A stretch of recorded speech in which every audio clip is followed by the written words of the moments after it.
இந்த நிலநடுக்கத்தினால வந்து பாத்தீங்கன்னா மியான்மர்ல இருக்கக்கூடிய 90 வருஷம் பழமையான ஒரு பிரிட்ஜ் அப்படியே கொலாப்ஸ் ஆகியிருக்கு. பிஃபோர் ஆஃப்டர்னு போட்டு பார்த்தா அந்த பிரிட்ஜாப்பா இப்படி உடஞ்சு கிடக்கு அப்படின்ற மாதிரி எல்லாம் ரொம்பவே வந்து அங்க இருக்கக்கூடிய அந்த மண்டபங்கள் கோட்டைகள்லாம் சொல்லுவாங்க இல்லையா, மியான்மர்ல அழகழகான கோட்டைகள்லாம் இருக்கும். அந்த கோட்டைகள் எல்லாமே வந்து அப்படியே சுக்குநூறா உடஞ்சு விழுந்திருக்கு அப்படின்ற வீடியோஸ்லாம் பார்க்கும் போது ரொம்பவே வந்து கஷ்டமா இருக்குன்னு சொல்லலாம்.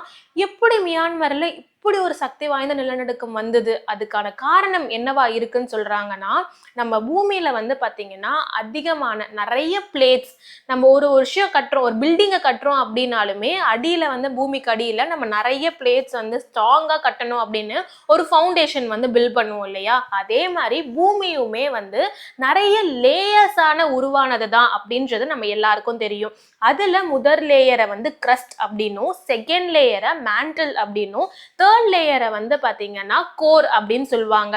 இந்த செகண்ட் அண்ட் தேர்ட் லேயரான மேண்டில் அண்ட் கோருக்கு நடுவுல ஒரு 4 இன்னர் அண்ட் அவுட்டர் லேயர்ஸ் இருக்கும் அப்படின்னும், இந்த கிரஸ்ட் அண்ட் மேண்டில் சேர்த்தது தான் வந்து டெக்டானிக் பிளேட்ஸ் அப்படின்னு சொல்லுவாங்க.